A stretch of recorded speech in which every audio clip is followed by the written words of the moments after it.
What's going on, everybody? Welcome to On Screen Live. This is our show for holy shit, June the 24th. My name is Andrew Jupin. I am still sweating. I think I've been sweating for the last 6 days straight. Was sweating all through the weekend, that's for sure. I'm going to bring in some of my buds who are sweating. One of them is sick and sweating. So how about that? We'll bring him in first because he's on the mend, and we're very happy to hear it. Mr. Steven Sadak. Hey, everybody. How's it going? Yeah, I'm day 3 of a COVID diagnosis. We're sick. We're inside. It was a good weekend to have COVID, I guess, except I wanted to go to that Ted Leo show that Andrew went to last night, which I would have gone to. But good news, I got my X-Men 97 cable. It finally came in the mail. He's in the cool suit. Look at it. Yeah, that's cool. Actually, dude, funny enough, speaking of X-Men 97, last night at the Ted Leo show, which, by the way, congrats to Ted Leo, 20 years of Shake the Sheets, selling out the Warsaw last night in Brooklyn. Bitch. Before they came on, they were playing a bit from X-Men 97 where Magneto is talking to... It's someone in the mutant board meeting, and he's like, "Oh, but you let terrorists run your countries," or whatever that line was, playing on loop. Of course, Shake the Sheets, very political album. Oh, cool. Leo. But yeah, I was listening to it. I was like, "What is that from?"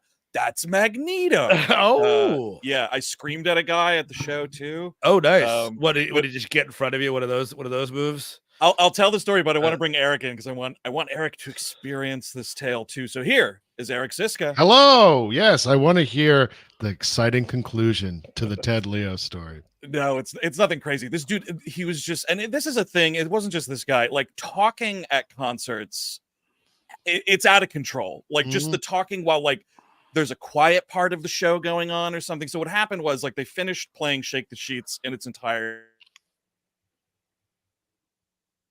I'm going to play a couple tunes and then they'll come back. So it's just Ted Leo playing by himself. People are just talking, just talk, tickety talking. Yeah. And I'm getting pissed off. So the band comes back out and he's like, I'm going to play this new song. And this new song is about the dangers of taking away things like fucking abortion rights and IVF and all this. And he's like, it's this really profound thing that he's saying. And this one guy, his voice carried. You could fucking hear every word he was saying. He's just talking. And so Ted Leo's like, and that's why we can't deny IVF and abortion, blah, blah, blah. And you just hear this guy, yeah, and that's when I realized IPAs are not for me. Just super loudly. And I just turned around in his general direction and just screamed, nobody fucking gives a shit. Got a nice little around my circle laugh. And then the dude heard me, and then some other guy was like, yeah, man, I think you should be quiet. Oh, nice. Oh. I was afraid awesome. Ted Leo's like, and that's why we need abortion rights in this country and IVF, and you're like, nobody gives a shit. Well, wait, hold on. It's a heat wave. It was a heat wave in New York. You could have risked life and limb correcting anyone, yelling at anyone. Oh, sure. But it sounded overdue. So yeah, no, it was because he'd been talking for 20 minutes straight, and I had enough. Chatting at concerts is insane. I mean, even it's awful. The Ted Leo show, it's not fucking Bob Dylan prices, but we're all out here spending good money. We want to hear the music. And I'm not saying you got to be quiet like you're at the movies or the the theater or something, but just shut the fuck up. Just whisper a little bit. You know, you talk to people, of course, but shut the fuck up. And full on conversations. No, what are you doing there? Why did you fucking come to this concert? Especially it's not MSG. It's not a huge venue either. Exactly, dude. It's a fucking Polish community center. You can hear everything. MSG, love that on my Chinese food. Nice, dude. Let's get into it because we did get a late start. That was on me. I apologize to all y'all out there, but thank you so much for tuning in. Of course, we got the Movie Club Movies, Bucyrus 87, Damon Lecornu, Greg Bufato, Sucked, Fortune's Daughter, Liam Carroll. Oh, yeah. Philippe's here. See our bud Philippe in the chat. James Harris. Thank you all for tuning in, of course. Blue Bella, welcome to you on Twitch, my friend. How you doing? All right, let's get into it. We got a lot to cover, and I already fucked this over a little bit. Here we go. Birthdays. The first 2 birthdays. Watch this shit. How weird is this? Happy 77th birthday to Peter Weller. Now watch this. Happy 74th birthday to his RoboCop co-star Nancy Alec. Dude, wow. 2 stars of the first 2 RoboCop movies have the same birthday. Well, I mean, something Chris is known forever. That's why he's not here today. He celebrates this as a holiday. This is a Robo Day for him. And yes, Chris are very happy with Robo Day. Happy Robo Day, Chris. I'm sure he's celebrating it at the bookstore. So get ready for next week or 2 weeks from now, or whenever. Whatever. We're but that's what he only on Robo Day he can only use robotic appliances, so he's just using his Roomba. Right. The Roomba has a candle on it, and it's keeping his house. He can't use his usual donkey. He has to use the Roomba to get around. Yeah, he's trying to train. He's trying to train the Roomba to waltz over and turn the air conditioner on because he can't do that. He can't do that. Be touching on Robo Day unless it's a sentient air conditioning unit. But then that's like a haunted electronic house movie or something. It makes exactly as much sense as any religious holiday. So I think we should get this going. Happy 45th birthday to multi-hyphenate Mindy Kaling. Who else we got here? Happy 31st birthday to Beanie Feldstein. The boys, Erin Moriarty, turns 30 today. Happy birthday to her. And your show sucks now. Your show sucks now. Oh, wait. We're on YouTube. I think we have to legally say that it went woke. It did. It used to be good, but then now it's bad for some reason. Because it went woke somehow. Well, I don't know what that means, but it did it. It's going to go broke. It should go broke. I'm going to do my best to make it go broke. Tell us you have absolutely zero visual literacy without telling us you have absolutely zero visual literacy. If conservatives want to, boycott Amazon, more power to them. Sure, whatever. Speaking of abortion rights, I really liked last week's episode of. Haven't seen it yet. I'm one behind now. So I'm gonna say. Now I know we're talking about abortion rights on The Boys. Steve, thanks. Wow, what is this? A Ted Leo show? And a big happy birthday to up and coming star. Really love this dude, Harris Dickinson. Get ready to feel old, motherfuckers. Turning only 28 years old today. So happy birthday! Hey, love that, folks. One of the I really liked him in Triangle of Sadness. I feel like I might like that movie. I don't love that movie, but I like that movie more than most people. Yeah, see, there you go. I think I sort of was like right in the middle. That was like my deal with it. Didn't hate it, but I don't know that I'll ever watch again. But at the same time, I don't really rewatch his movies. Ever, So sure. I don't know. I guess only. Yeah, I've never gone back. Yeah. All right, let's get into it because the box office was very healthy again this weekend. I'm loving to see it. Let's take a look at the numbers. This is Highest Gross.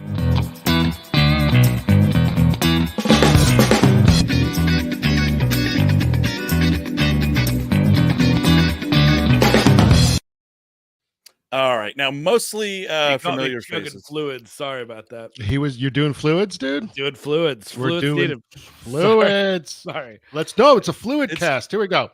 It's okay to. Yeah, we're drinking local water. Let's see how it is. It's taste test. This is YouTube. They do this stuff. They unbox things. So we're gonna try some fluid here. Unbox your water. Ooh, zesty. All right. Not nearly enough poison flavor in it. I love that poison stuff. Oh yes. All right, here we go. Mostly familiar faces. Well, let's check it out. Number 5, Garfield the movie. At week 5, pulling in another $3.6 million. Looking at 230 global and 85 just here domestically.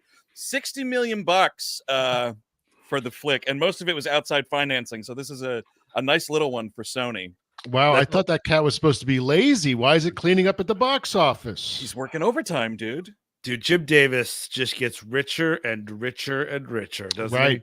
While we all get poorer. Exactly. And our quality of life erodes. The cartoonist 1% is driving me fucking crazy. We got to erase them. How about this? I also have something in my eye, so let's just deal with that unsubtly on the air. There we go. No, Jim Davis gets richer and richer, while Scott Adams just wakes up every day wishing he was dead. Oh yeah, that makes me feel good. Yeah, for sure. What is he up to lately, Mr. Dilbert? Does anyone in the chat keep tabs on Mr. Dilbert? What's he doing? Yeah, anyone got a location on Scott Adams? He's making a movie. It's a Dilbert movie. It's going to be a great big CGI animated movie, but it's going to be an adaptation of a CGI adaptation of The Sound of Freedom, but with Dilbert. Oh, well, I just pulled up his Scott Adams pulled up his Twitter. Yeah, he's still active on here. Oh, that's great. Good. I'm so happy for him. Let's see. Coming in at number 4, Kingdom of the Planet of the Apes.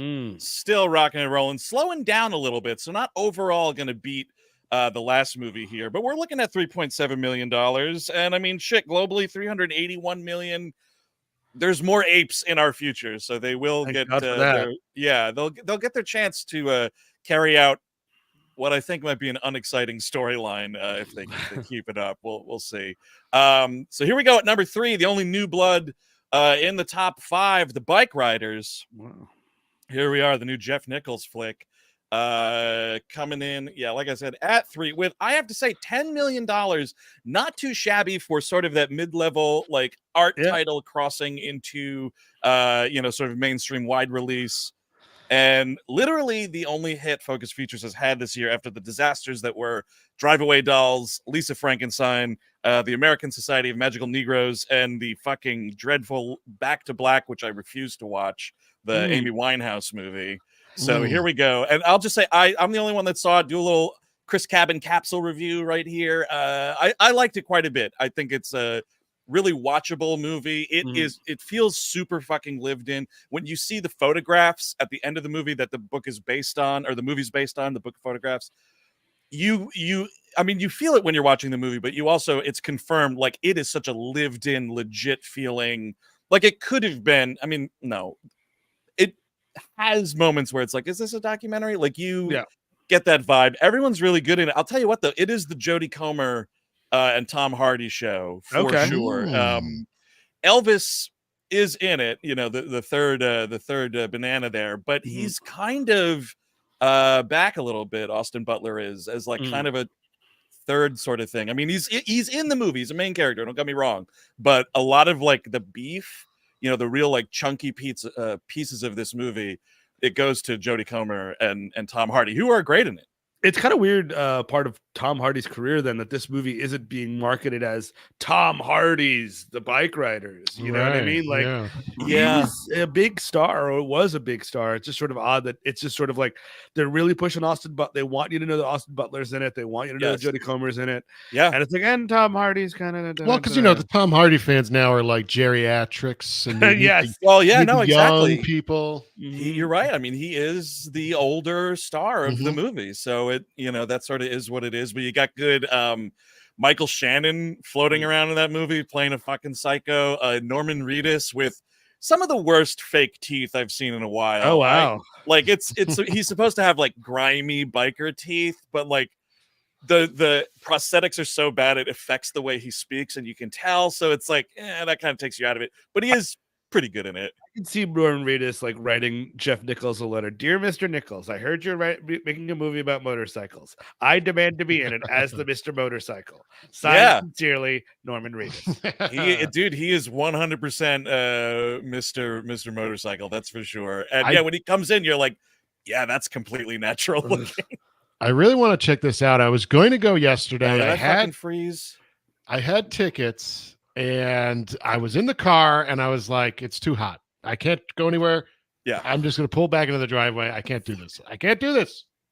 No, I can see that. I mean, I wanted to go this weekend as well, but with the COVID deal, it's leaving the house was miserable. I left the house for like 2 seconds yesterday after I got my mail, and I was like, oh my God. No, thank you. Yeah. No, yesterday was the worst. Brutal. It was brutal. And I like drove to Brooklyn for that Ted Leo show, air conditioning all the way. And I was like, oh, I'll get there super early and see Bike Riders. So that was the only reason I wound up seeing it, because I had no intention of going to the movies. It was fucking miserable. But anyway, it is a recommend for me. I think also the heat has been like affecting shit down here. Like my internet has been terrible during this heat wave. So apologies for the fucking freezing there. Anyway, moving along. Number 2, Bad Boys Ride or Die. Still really just rocking and rolling. 289 million globally, which is, great. I'm sure we'll see another Maybe not, but I don't know. You could. Can I see the poster one more time? Oh, sure. Yeah, let's pull it up here. There we are.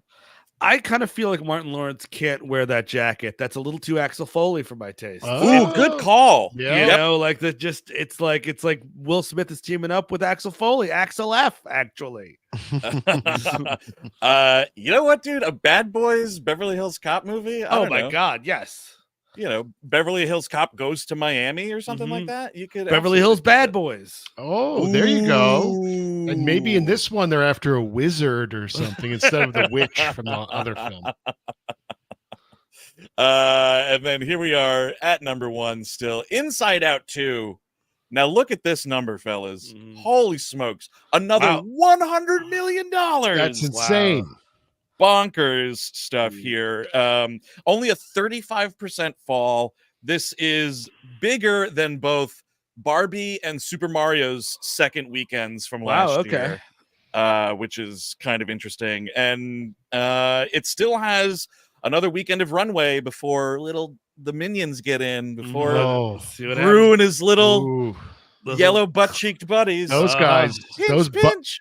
The butt cheeks are back. You're not going to be able to escape that movie. We'll see. Is it going to do more opening night than Inside Out 2? I don't know. Maybe. What's this week? Is there anything? I mean, is anything coming out this week, or are they just kind of like? Oh fuck! This is coming out. Kevin Costner's wearing a Kevin Costner T-shirt because I'm his strongest soldier. And that's right. American Horizon Breaking Dawn Part 1, I think is the title. I'm not clear on it. But I'm going to go see it on Friday, all 3 hours, baby. Yeah. Well, I really, oh man, I wish it came out last weekend. I would have went because COVID. I would go with people who don't believe in COVID, so then that would be fun to just sort of enjoy it. You could still go. They don't mind if you have COVID. Exactly. It doesn't exist. I'll tell you. The other thing that's coming out, I want to see the fucking Costner movie more than the other thing. The other big thing is Quiet Place Day 1 or whatever the fuck. Oh, please get that trailer away from me. Thank God. Thank the Lord. Let it come out so I never have to see that fucking trailer ever again. Isn't it getting like surprisingly good notices? Is that I haven't seen any news either way yet. I mean, people like those movies though, don't they? Yeah. I mean, the 2 were huge hits, and I've never seen a single one. I saw that first one, and sure. All right. Sounds like you're judging it by its cover, Steve. As a book guy, you shouldn't be doing that. I shouldn't be doing that. Isn't Chris the book guy? Wait a second. I'm confusing I'm the book guy from way back. He's the book guy. You're the bookish guy. Got it. That's what it is. So let's see. Elsewhere around the box office, just want to make note of this. The new Yorgos Lanthimos came out in limited release. Kinds of Kindness. Check this shit out. This is wild. Where are these numbers at? 350K on 5 screens. It's about 70K per screen. Is there like unsimulated sex in this movie? Why is this movie getting like after Poor Things, which is the biggest thing that ever happened to anybody? Why is this movie kind of getting buried? Am I nuts? Well, because I think one, it's Searchlight Pictures, so that's any movie that comes out from them anymore is like a fucking afterthought, really. Yeah. But I feel it's a thing where it's like it's clearly not like awards bait. Sure. Like Poor Things or The Favorite. And I think they're just kind of like, yeah, fuck it. Like sort of just dumping it in the summer. They're making it specifically a B-side to Poor Things. You know what I mean? They're like, if you saw that was the big Yorgos movie last year, don't worry about it. This is just another one. You know what I mean? It feels like when they came out with like Get Smart and then on Blu-ray there was that Get Smart like fat intern adventure movie. Yeah. Oh, the 2 scientists. Yeah. It was the stand-up his whole bit was he screamed in a high-pitched voice a lot. He did like root beer commercials. And the other guy was Masioka from Heroes. Yes. So this is Poor Things Fat Intern Adventure. That's what this is. Might as well be direct. It's so weird. Like, I mean, Poor Things was enormous. And then this is follow-up. And it's got, Emma Stone and Defoe in it. It's really bizarre to me. There's two very distinct kinds of Yorgos movies, right? There's like OG Yorgos movies like Alps and Dogtooth, pictures like that. Killing the Sacred Deer is definitely on that level. And then you have like the 2 ones that have rocketed him to the Academy Awards, which is The Favorite and then Poor Things, which are vastly different stylistically, content-wise, and so on. And it looks as if, and I didn't get a chance to see it. It is in release here in New York, but it looks like a return to older Yorgos, where like really tiny companies were putting out his movies and not behemoths like the Mouse. Like Searchlight Pictures is Disney. So I feel like it's back to more traditional feeling Yorgos, and they sort of did a little PU to that. Yeah. And that's why I just find it all interesting. That's all. Sorry. But no. It is totally interesting. What's very interesting too is that movie we were talking about was called Get Smart's Bruce and Lloyd: Out of Control.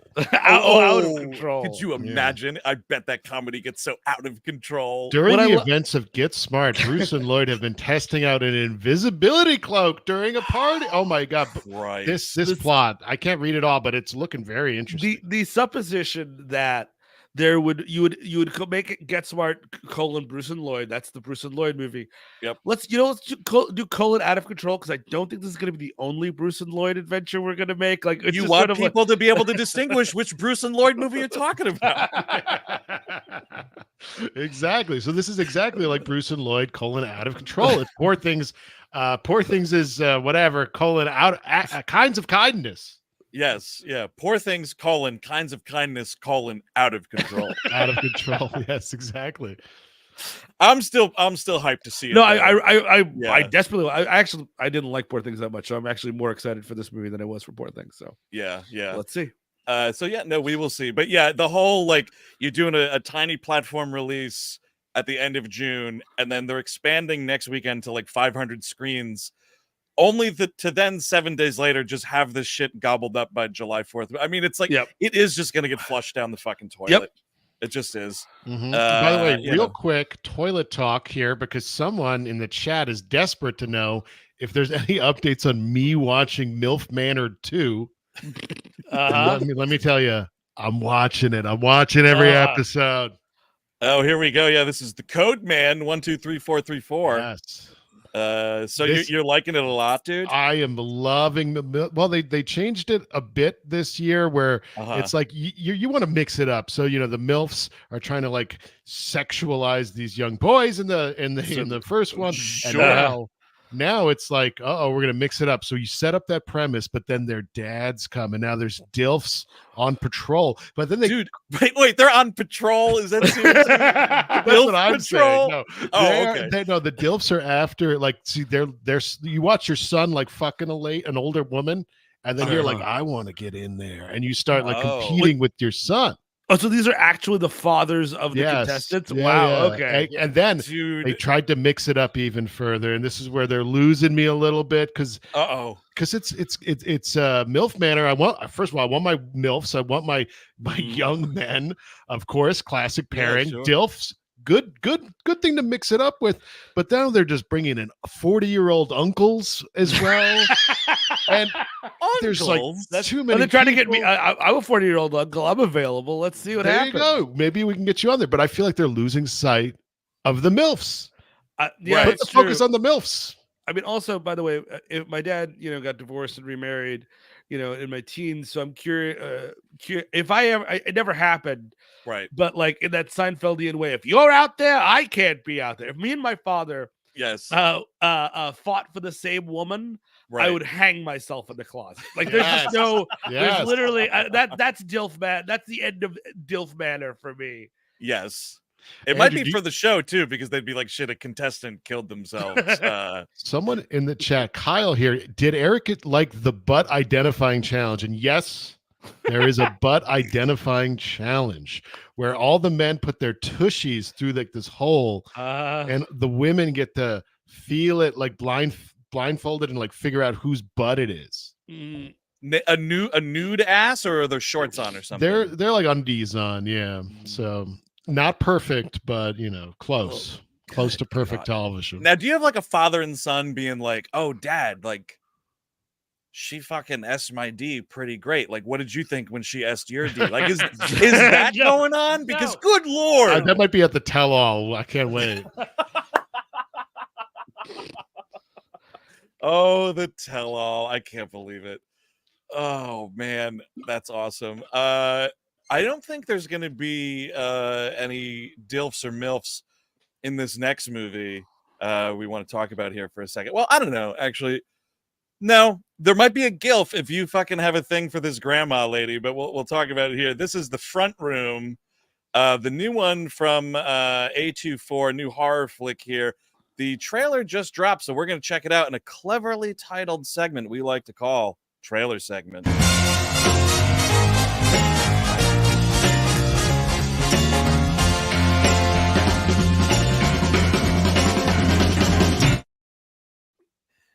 Now, this is a movie that, as far as I can tell, might just be ripped from a Richard Lewis stand-up bit. I mean, because this, I think, Mm-hmm. is the mother-in-law from hell. Brandy is dealing with the mother-in-law from hell in this movie. I've not, just FYI, I've never heard of this before you put this on this sheet. So Same. We're gonna learn a lot together here. I didn't know what it was. I have a friend who works at A24, and she had like mentioned it in passing, and I was like, the what now? And she's like, yeah, it's like this Brandy horror movie. So here we go.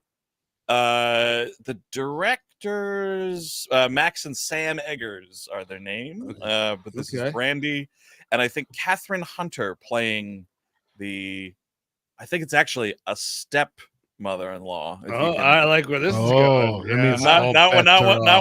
Not when you see the stepmother-in-law, you won't. Yeah, we'll find out.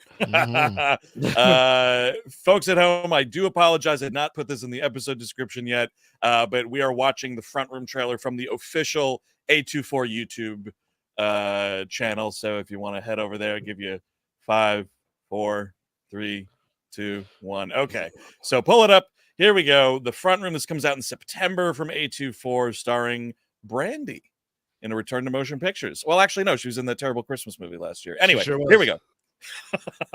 All right, here we go. 3, 2, 1, go. Starting with Edith Piaf. Got to do it. Sure. Nice drive in the country. Love that. I like that you get Brandy singing, honestly. That's not too bad. Dad's dead. Dad's dead. Look at this fucking nerd that Brandy has agreed to marry in this movie. I don't know about this. Oh, yeah, you still horny, Steve? I am. So yes, it's the granny's in a veil. Now it's being unfurled. Oh yeah, I like this. Oh, it's my room now. Wow. Oh, gross. Okay. This is hilarious. Is this like a bit? This woman, is this a comedian? I know. I'm sitting here like, is this an SNL sketch? This is Martin Short. This is Martin Short playing this woman, right? No, is this the woman from Macbeth and what have you? Catherine Hunter is her name. So yeah, I believe that is. Let me check it out.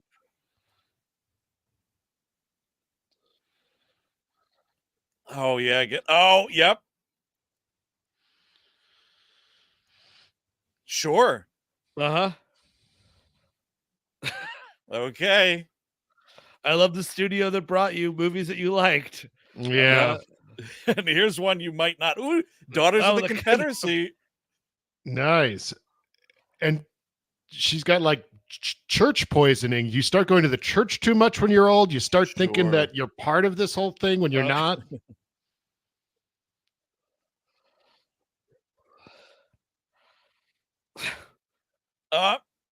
What in the world? Okay. Oh, okay. Whenever an old lady falls down, that is a thumbs up for me. I'm excited for this movie now. Eric is immediately checking if pre-sales are on yet. I want to see this in theaters with a fucking rowdy crowd. Let's get nuts at the movies. Exactly. Yes, absolutely. Yeah, I'm going to fucking Times Square for this, and I want to fuck everyone around. Everybody's around. Oh yeah, killer. Oh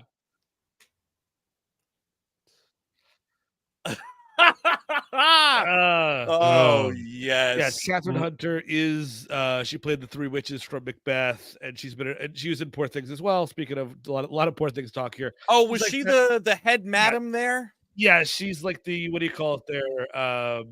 like kind of what do you call it there? Like what a performance artist kind of woman, like does a lot of physical stuff. That's why she do a lot of weird shit in the Tragedy of Macbeth, the Coen yes, movie. a lot of Yes. contortion and whatnot. Yes. Yeah, She's hilarious. Yes. it We might looks want to reach ridiculous. out. I mean, Let's get her Oh, on the dude. show, yeah, I would love it, dude. That'd be a great interview. right? Tell us Mhm. about getting weird with Brandy.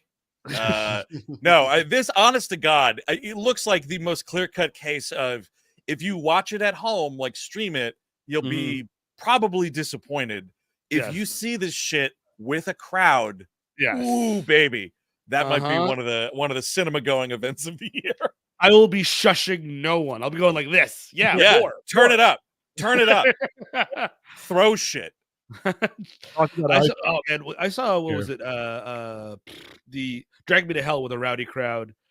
What it made that I love that movie. That made that movie so much more fun. Everyone's screaming with the maggots and whatever. You know what I mean? Like there's sometimes you want a rowdy crowd.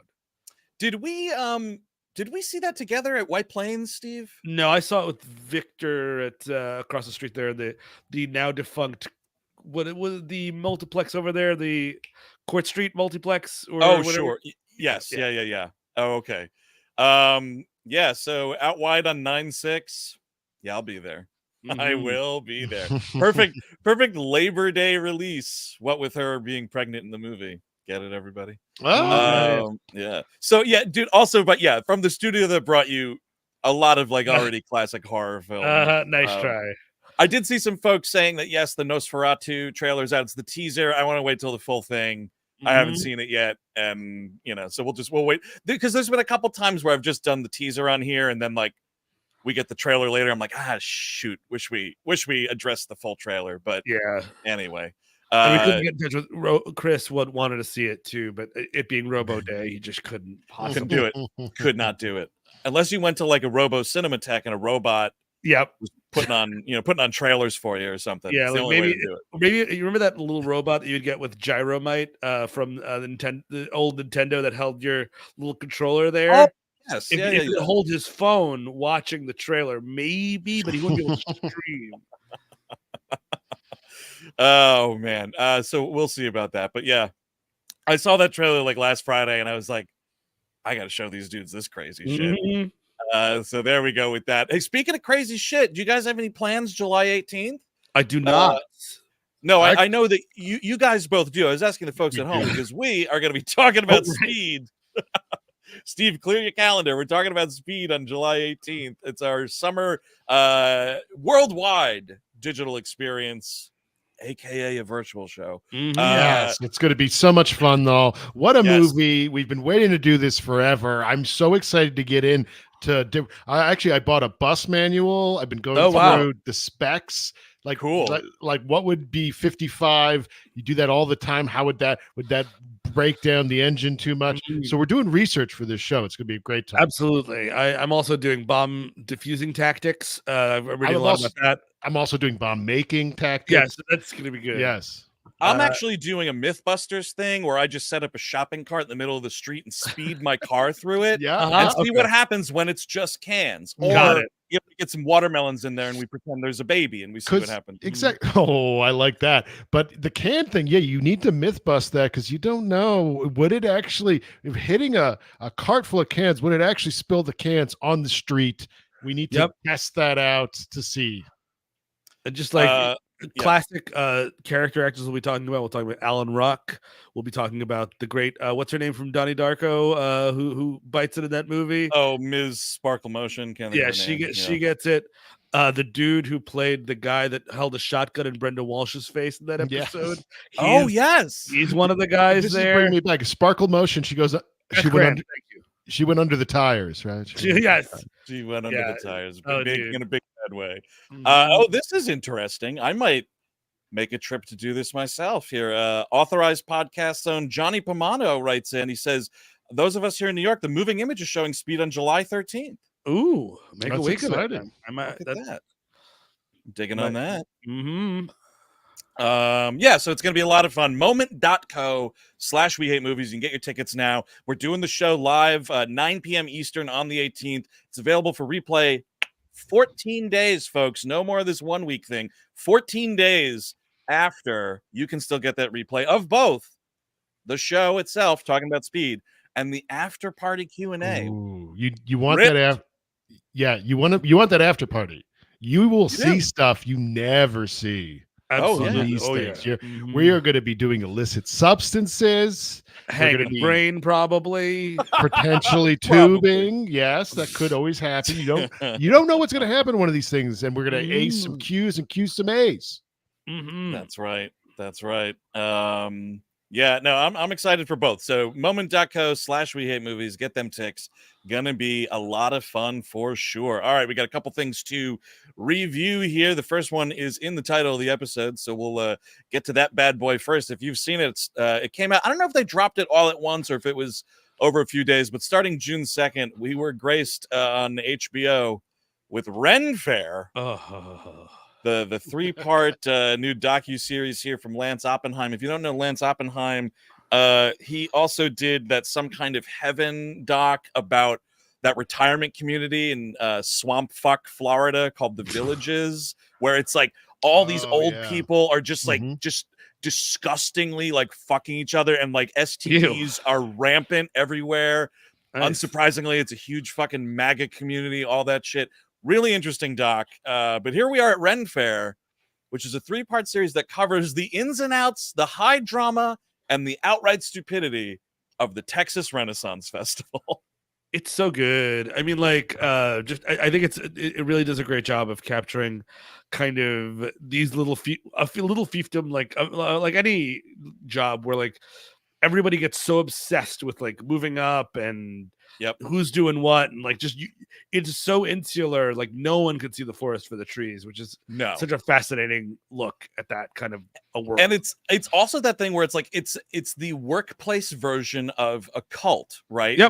This like founder's obsession, right? Where it's like he's the guy that started it all, so we love him. That's a thing that I have like direct experience working with, and it's fucking pathetic. And let me tell you, the pathos in these 3 parts, holy Toledo, man. Just people flushing their fucking lives down the toilet for this George Coulam guy. George Coulam. Dude, the sooner the fucking urn comes for this guy, the better. Well, he seems like a nice guy. He's trying to run this business. He's mean to people. He's a nice guy, but he's mean to people. Yeah, okay. This guy's a piece of shit, Eric. He's a piece of shit. I've never met someone who wasn't mean to people. Maybe that's your problem, dude. I don't know. He's got a house that's decorated like the lobby of a Greek restaurant, like all this like blue and white stained glass everywhere, like, and all this these guy's like a fucking menace.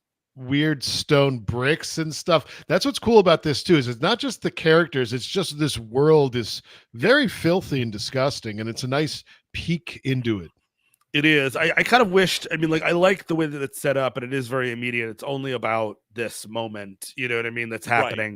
Right. Yeah. I kind of want a little more about how the Ren Faire got started and how, like, any of it, like, comes to be. There's a little bit of stuff about, like, George used to have, like, friends, and he just completely fucked those people over. Like, and there seems like there's footage of it. I just, like, I kind of wanted a little bit more of that, but that's just me being maybe a little greedy. It's because it is one of those things where you watch it and he's like, yeah, I went to San Francisco and I saw a Renaissance festival and then I started my own. Okay. Yeah. I mean, and that's kind of it, you know, because it is so much about this moment of like, will there be transition in this beloved leadership? And the fucking the popcorn guys trying to buy the place from him. That guy better watch out, man, because he chugging these fucking energy drinks like he does. This guy's heart is going to explode right inside his chest. Like, he's got to stop it. Well, he says he's in recovery, and that sometimes happens. You usually like either drink a lot of coffee or something that just kind of go. But the Red Bull's the bad. Like, switch to coffee at least. You know what I mean? Yeah. Chugging Red Bulls all day long is just not a great idea. Yeah, like Louis, you are clearly a determined guy, dude. You're an entrepreneur. You know, like. You want to stick around to see your business ventures flourish, my friend. Like, there's that one part where he's freaking out about the sale of the Renaissance Festival and whether or not he and his, business associates are going to get to buy it. And he's like making the popcorn, and he kind of has that moment of like, I don't know if it's like a panic attack or heat stroke, and he's like, oh my God, I need some water. So give me a drink. Oh my god! And then he like chugs a tall boy of Red Bull, like the big size. And I was like, someone get that guy a Poland Spring, man. He's gonna die on camera. Well, it would have been a really good ending for the show had he died on camera. But I guess that's true. It is very interesting. The personalities are very interesting, and like there's that one guy that's kind of it's sad watching him. It's kind of sad. Jeffrey Baldwin.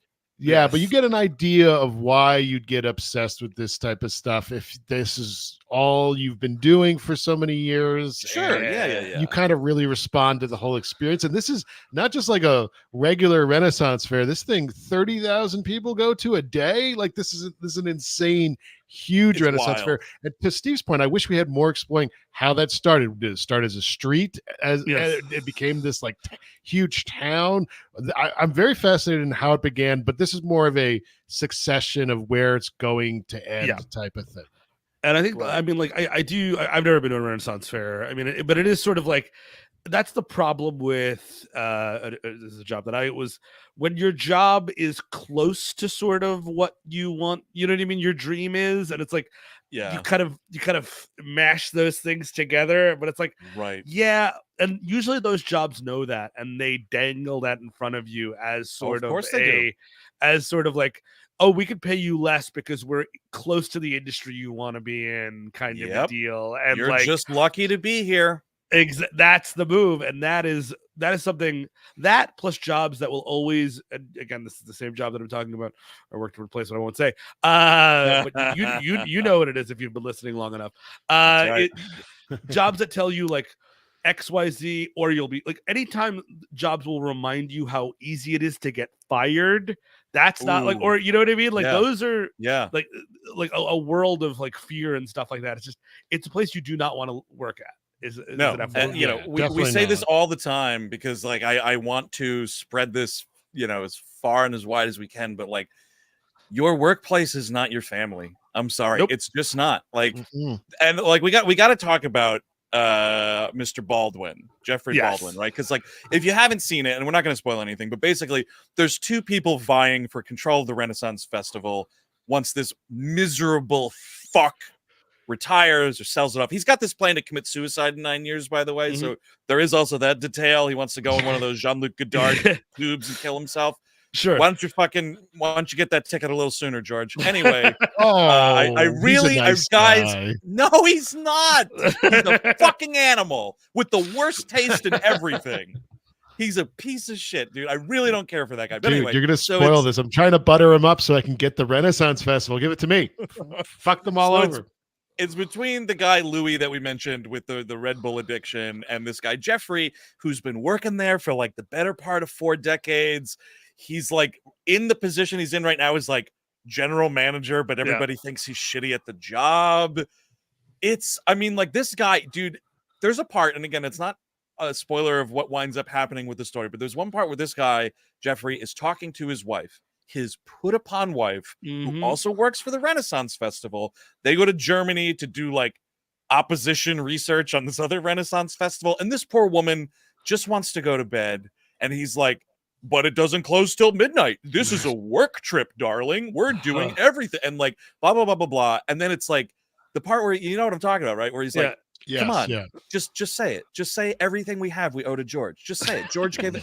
And she, like this woman, I felt so bad that she does not run out and just file for divorce immediately. Like, just pledge fealty to our boss. Psycho stuff. It is, because a workplace, it's always the worker are usually getting exploited for how much work you're putting in versus vis-a-vis how much compensation you're getting. So 9 times out of 10, that's exactly what's happening. And you should know that as an employee and just be like, just keep that with you. Like, you could have a job that you're like, hey man, it's great for me, it works, like blah blah blah, they're actually nice, I have friends there, all that stuff is true and it happens all the time. But your job does not love you and cannot love you. It won't love you because they're paying you. Yes, exactly. They're paying you less than you're worth, always. Yep. Fortune's daughter has a good Simpsons reference here. So it's a big recommend for me. I will say though, one, these things, and someone in the chat pointed it out too, like, we have to stop with these multi-part things. you can make this a Yeah. 2-hour documentary, Totally. and we can be fine, folks. It doesn't need to be 3 parts like this.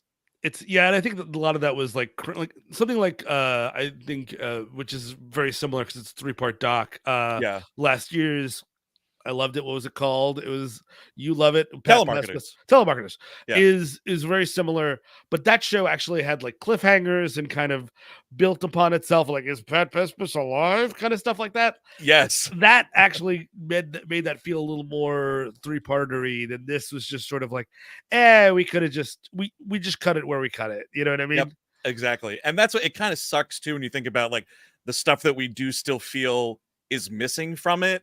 Yeah. I feel like if you were really concerned about telling a full story in like 2 hours or whatever, you would front load it with a quick montage of like the history of that stuff and then get into the fair itself. But as it is, it's still totally watchable. We blew through it. We did 2 in one night and then 1 the following night. I will say there to Will Plotch here in the chat saying, is there a dollar motivation to stretching things out?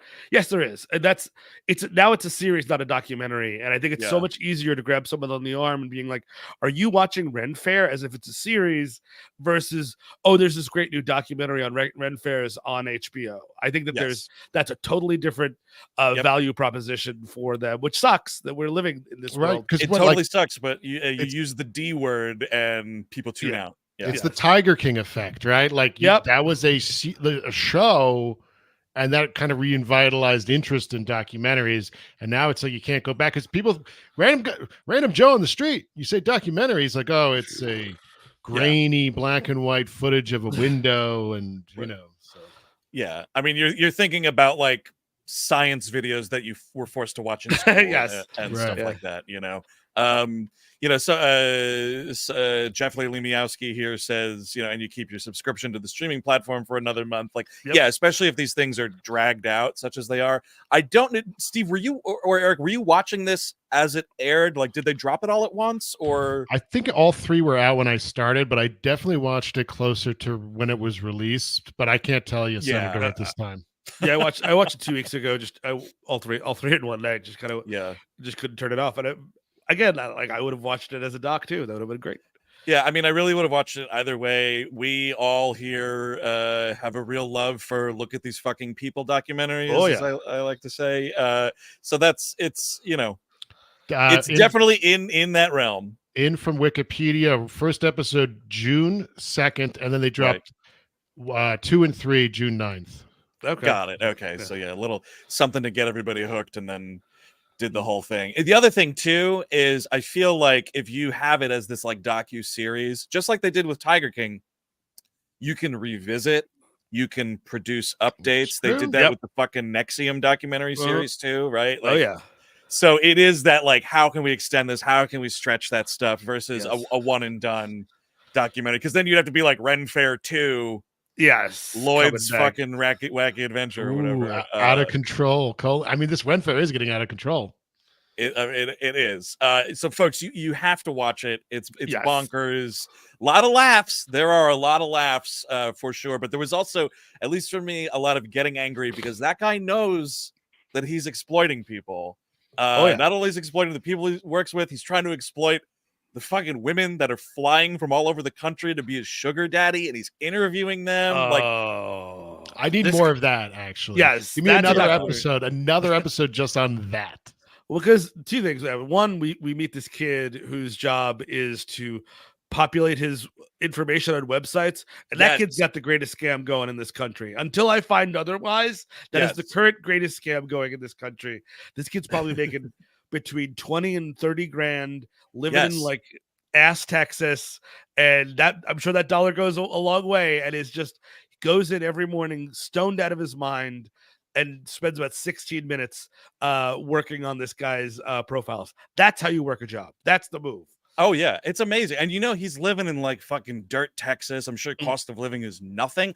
That guy, he goes home, plays fucking PS5 for hours, probably a lot of Red Bull there too, smoking weed. In your mid-20s when you're like, oh man, I got, like somebody calls you like, hey man, we're having a party or we're going out to this, and you're like, ooh, I can't because I got work tomorrow. That guy never says that. That guy never ever says that. He's like, I'll be there late. is what he says. Oh man, that's wild. Just to sort of close this out, because Steve, you said you'd never been to one. They used to do a Renaissance festival here in my neighborhood in Upper Manhattan at one park, and we went one year. So not for me. I'm glad people, really like it and whatever. Not my bag, except for the food, because it's just grody ass fair food and all that fried stuff. So I did get a turkey leg. That was a lot of fun walking around like Homer Simpson with a big turkey leg. If you guys want to do it, there's one in Orange County. Tuxedo, New York has a big Renaissance fair. So it sounds like it's not for you, but I'm saying there's turkey legs there. Yeah. Maybe the four of us should go and report back. We should. Wouldn't that be something? Yes, we could I start like that a lot. We'll take out our cameras and start like poking people in the chest. Yeah. Oh yeah. Talking about like who's running the show. Who's running the show? I'm the popcorn guy. I'm here to buy it. Dude, and the greatest example, by the way, of what what it's like to work for that guy Jeffrey or whatever, when he's like just watching the people like as much in character as they get, right? Yeah. And he's like, your shoes are questionable. Oh god, your shoes are questionable. Like, oh man, get a fucking grip, dude. A closer thing that we've all been to, though, I think you guys were all there for this. We went to a Medieval Times in Jersey. Yes. That's a blast. That was a lot of fun. That shit was fun. And that's like, I feel like Medieval Times is like one piece of Texas Renaissance Festival's whole shebang, It's more akin to like a theme park than not. So that's more my bag a little bit, Yes. Jason Buchanan in the chat is asking me if I'm talking about the Renaissance Festival in Fort Tryon Park. Yes, I am. They didn't have it last year, so I don't know if it's like totally dead or what. But yeah, just kind of totally not my thing. But Medieval Times I will go to and get incredibly drunk. Absolutely. And yell at things. That's for sure. So yeah, big recommend for that. It is, I feel, well, actually, no, wait a second. Because Telemarketers was last year. Was that 23? I want to say it was, yeah. Okay, because that was the docuseries of last year. I think this so far is the docuseries of this year, especially in the look at these fucking people department. Now, real quick here to wrap up the show. Every once in a while, a movie comes out and, well, nobody says boo about it. Sometimes a movie will come out at the festival circuit. A lot of people will get really angry about it. And then nobody will hear about it. We got the latter here. We're going to talk about real quickly the segment we like to call Secret Movie.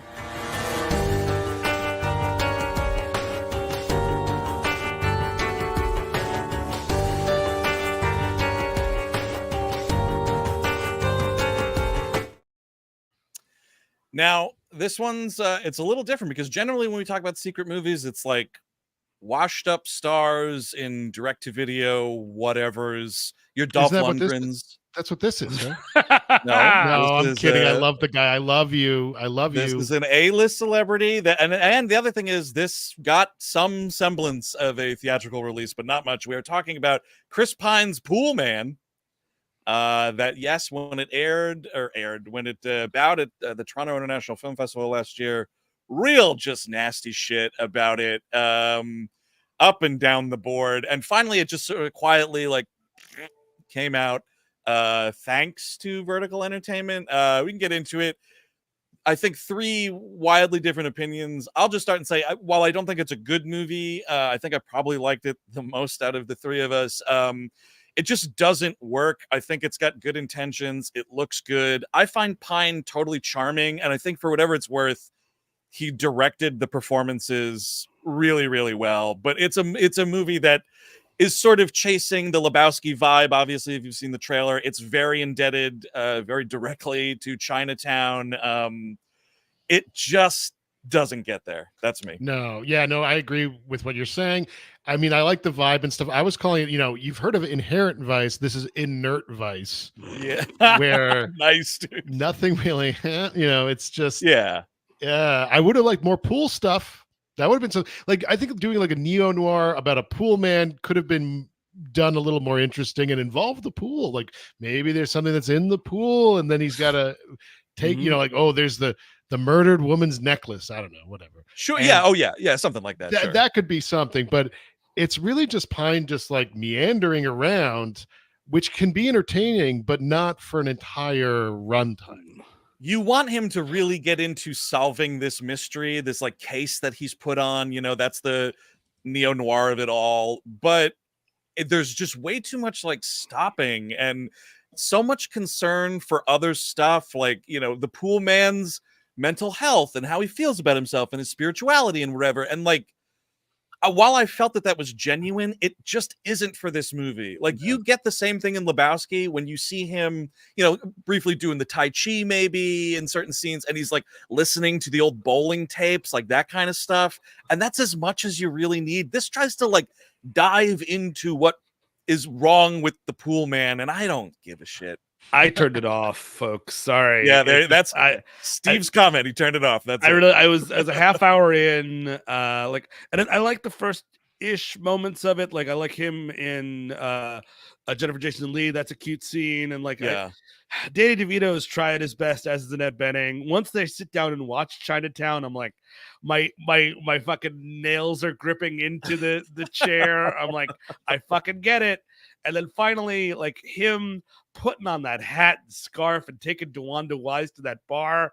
She's dressed like an asshole. And I was like, you know what, dude? Everyone's dressed like a fucking clown right now. And it doesn't make any sense. Everyone's dressed like a clown. It's Los Angeles. Yeah, I guess that's You've been to Los Angeles. Look at these people. Like he's a pool man, like this like marginal person. He's got this silk shirt, this fucking dumb hat. I was just like absolutely turned off by it.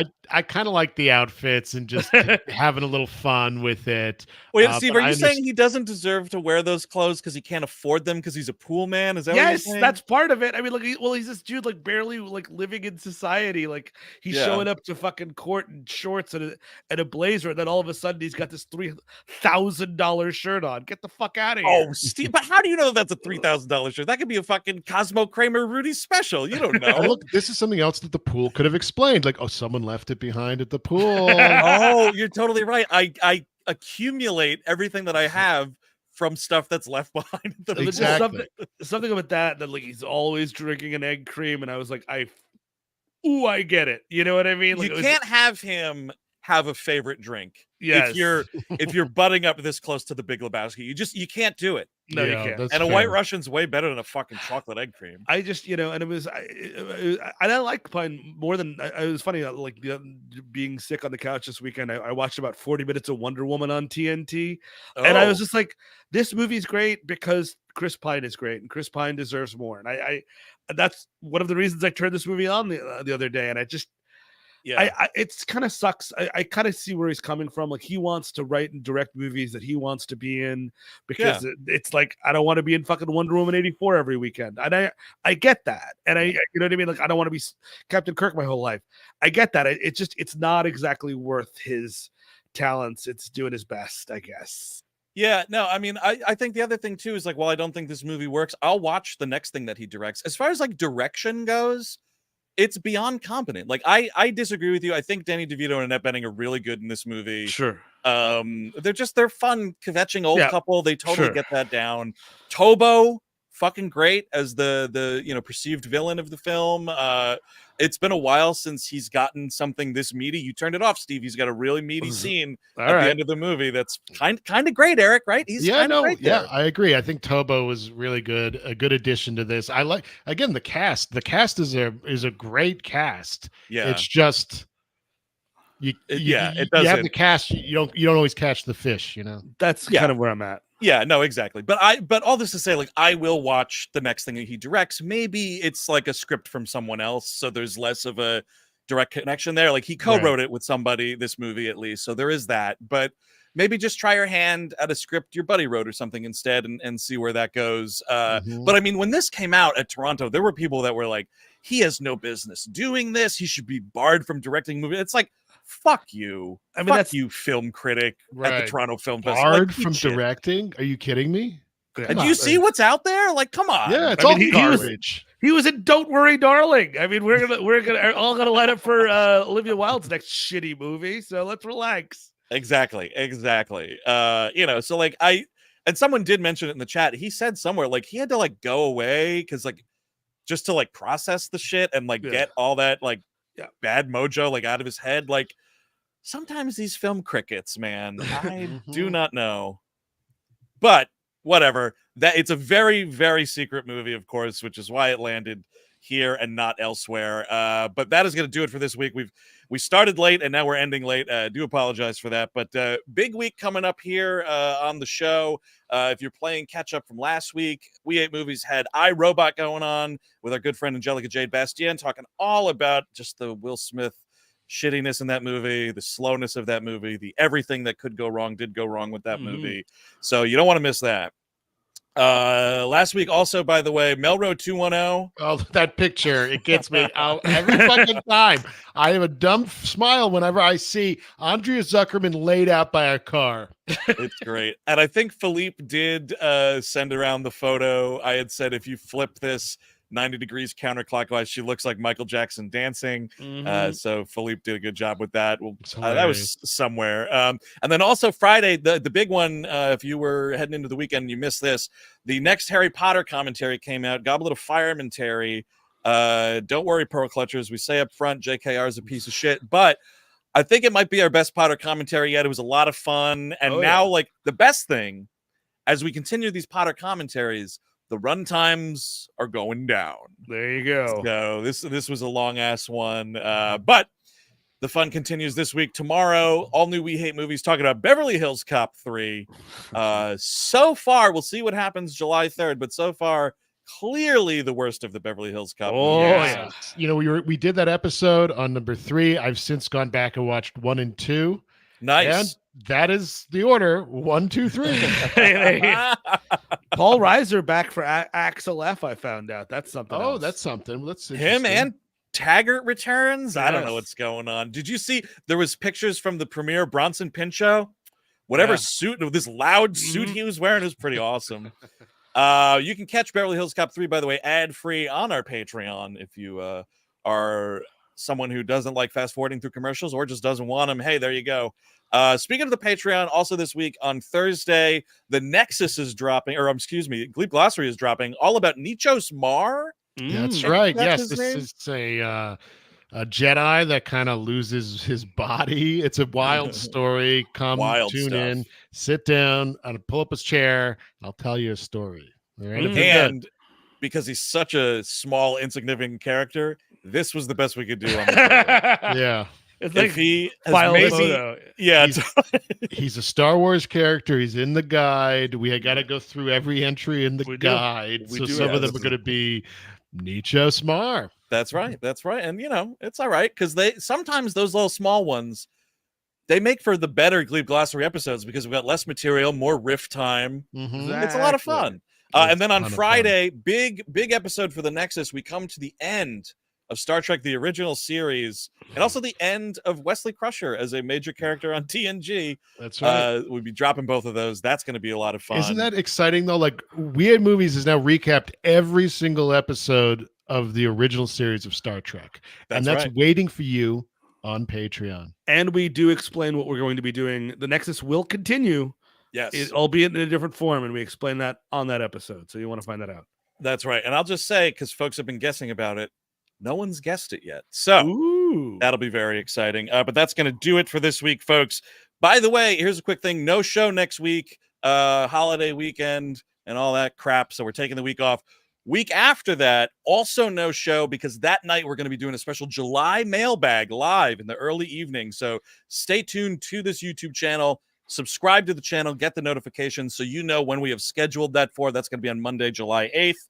And OSL will return, just like James Bond, July the 15th on Monday. We'll have a lot of movies to talk about because a lot of stuff's coming out between now and then. And presumably, Chris Cabin will be back from whatever hell dimension library he's in or whatever the fuck that guy's doing. But yeah, so that is going to do it. I know it's a lot to process, a lot of content and whatnot, but that's what we love doing for you folks. It's a lot of fun. And thank you all for watching today. And if you're a Patreon subscriber, by the way, patreon.com/wehatemovies. Just a big thanks for subscribing. You're a pretty cool person for doing that. But anyway, that's it. Have a good week, everybody. Until next time, I've been Andrew Jupin. Steven Sadak. Eric Siska. Adios. Have a good week. Bye-bye.